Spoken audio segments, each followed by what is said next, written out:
Hi, the March Stories episode number 7. Um, I'm not sure that I have 7 interesting stories, but I love this one. And so I don't know how long this series is going to last. It's collecting family stories, particularly from our time in Africa or Indonesia, or just things that pop up for posterity and the family. We thought we'd share them with you. I love this story. It's basically my chickenpox story. And everybody's got, if you had chickenpox, you got a story, right? It just had some very interesting elements in it that I think kind of speak to what it was like growing up the way we did. I really like this story. I got the chickenpox late in life. And so I was in high school. And the fact that I was in boarding school for high school is an interesting element of the story. But basically, this whole story started it started in PE class, right? And you said, well, who gets chickenpox from PE? Did somebody else have chickenpox in PE? And the answer to that is no, not at all.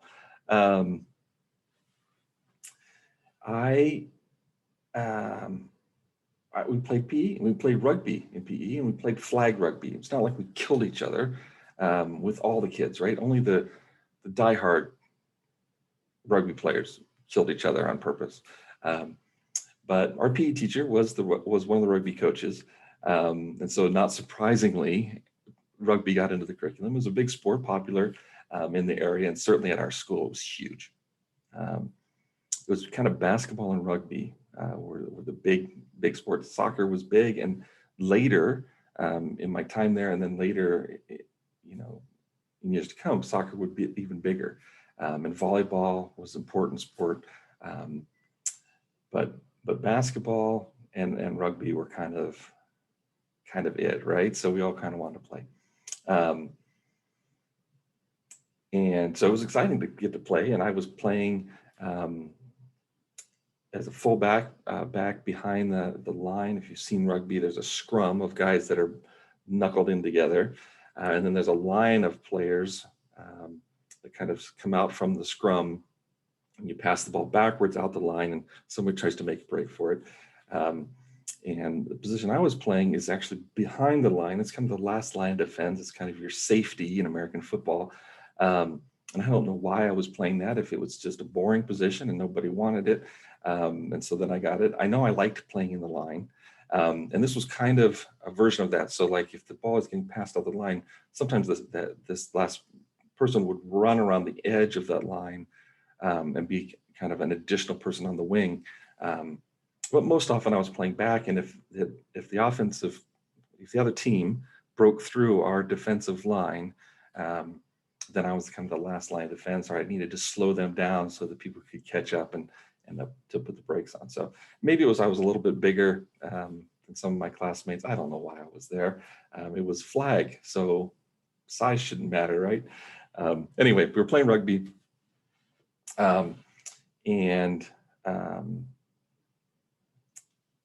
I went for both flags. Player was running at me. I blame it on David Karamuna. Could have been someone else. That's who I blame. And I was not the smartest guy. And so I went for both flags. I thought that was the best, safest strategy to get him, right? I was committed to stopping him. I thought if I went for both flags, he's running straight at me. If I go for both flags, and even if he's got a snazzy little move and gets off to one side or the other, I should be able to get one of them, right? The problem with this logic is that if he doesn't dodge one way or the other, I'm in his way. And so that was the case this day. And he may have made a move, but I matched his move, and he ended up running me over. And in the process, I broke my arm. At the time, I broke it low in the wrist down here. At the time, I knew it hurt. But being in that age, whatever I was, 9th grade probably, or it had to be either 9th or 11th, I can't remember which. I think it was 9th grade. And at that time, I thought that it was important that regardless of the pain, I'd always been kind of a wimp, I'll be honest. And this seemed like a defining moment. I'm not going to take myself out of the game. I'm not going to complain about getting hurt.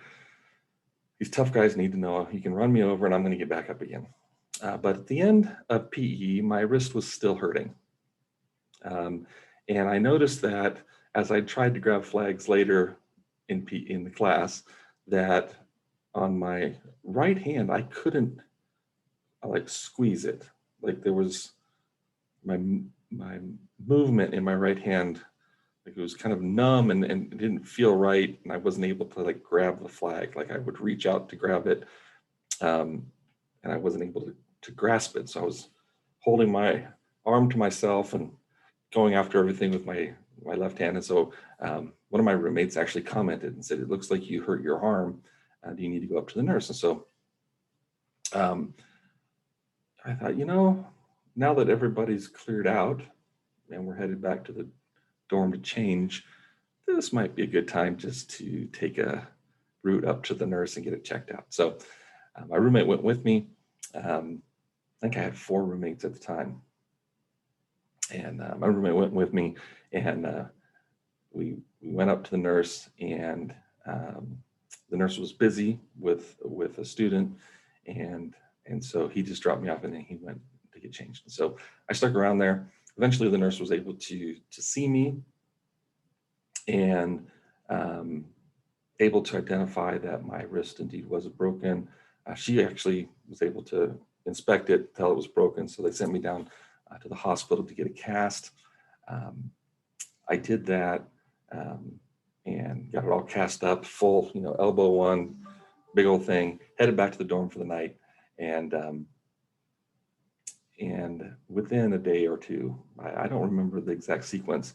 I just remember identifying the pox, and they sprang up. And despite my adolescent acne, they were clearly different. And I went back to the nurse, and she's like, "Oh no, you have chickenpox." And then she got so embarrassed. I thought, why would a nurse be embarrassed that I have chickenpox? And she says, "I'm so sorry. I don't think I washed my hands." Washing your hands is really important, people, whether it's because of coronavirus or chickenpox. Please wash your hands. There had been an elementary student who had chickenpox and was in quarantine at the nurse's place, the clinic. And after she had seen that student, she came out to check my arm and had given me chickenpox. I don't know if chickenpox is different in Kenya than it is in the States. It is extremely contagious. And so once I was diagnosed with it, I wasn't even allowed to go back to my dorm to get my clothes. I was immediately put in a quarantine room there at the clinic. My roommates, I believe, were immediately quarantined, although I had no contact with anyone.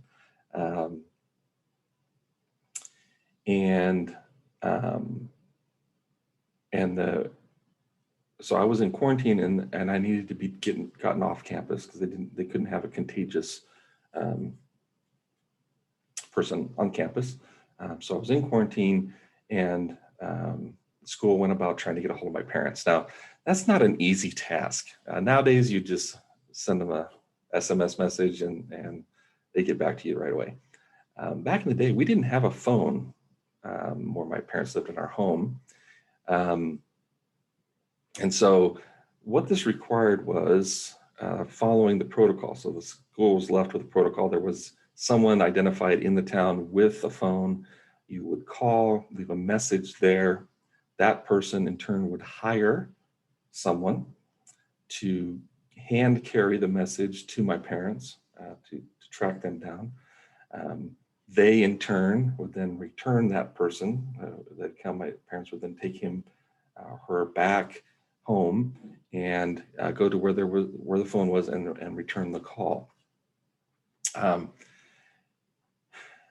As it happened, as the message gets to kind of that first portal, right, goes to this couple that lived in Kisii, Kenya, And they're sending the message. As they get the call, they realize that they have a connection that could be helpful. And so even before the message has sent on to my parents, they make a phone call to Nairobi and say, hey, we know that this vehicle is going from Nairobi to Kisii tonight. We need you to stop off in Kijabe and pick up Scott Martin at the clinic there and bring him to Kisii. He has the chickenpox, he's sick, and he needs to come here.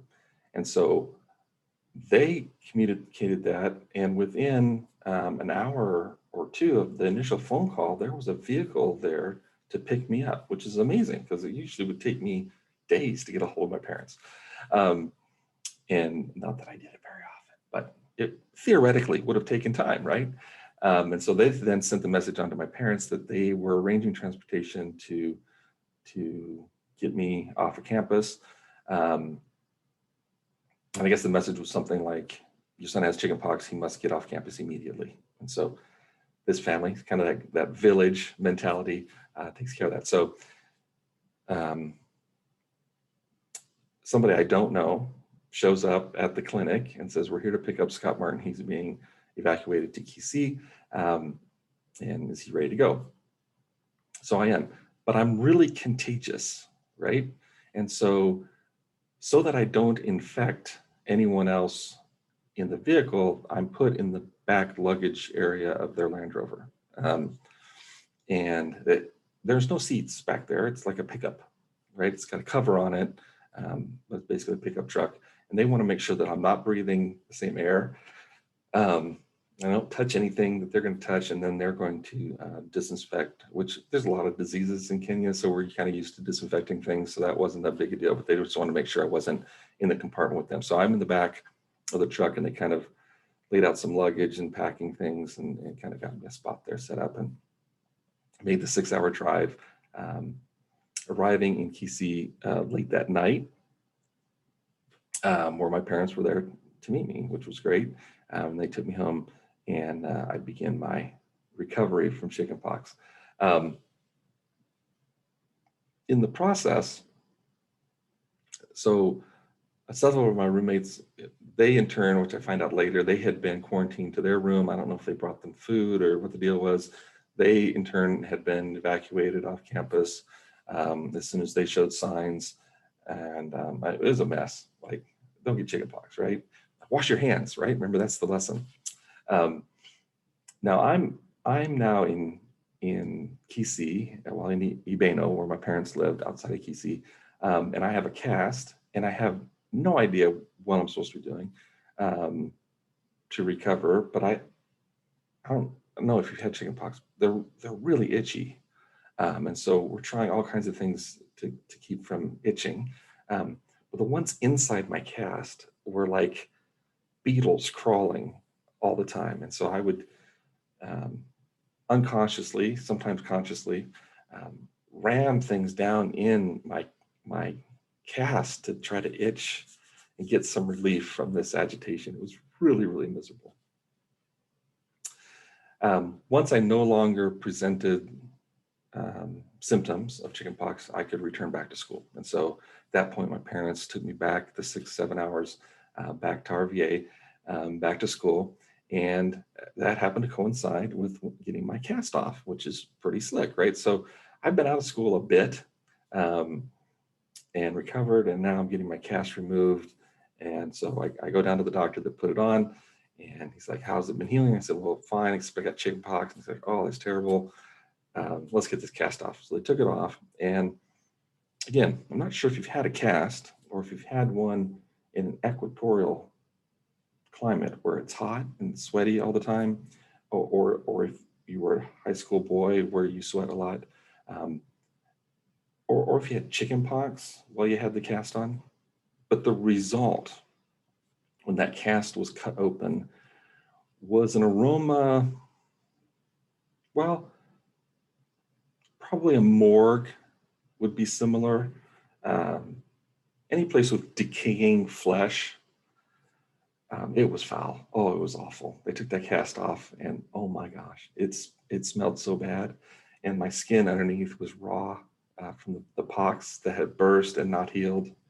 And I had scraped up, and I have to this day scar tissue on my arms from the scars that I scratched open with that cast.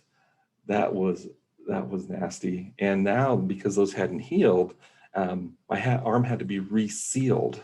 So my cast is off, but they have to reseal my arm so that in case those pox were still infected, able of infecting others. So I have my cast off, but now I have this wrap back on my arm that's supposed to allow it to heal, and I've got to go through this procedure of cleaning and airing and not infecting others. And it was quite an ordeal. But ultimately, obviously, I have full use of my hands and arms. I didn't play rugby again until my senior year.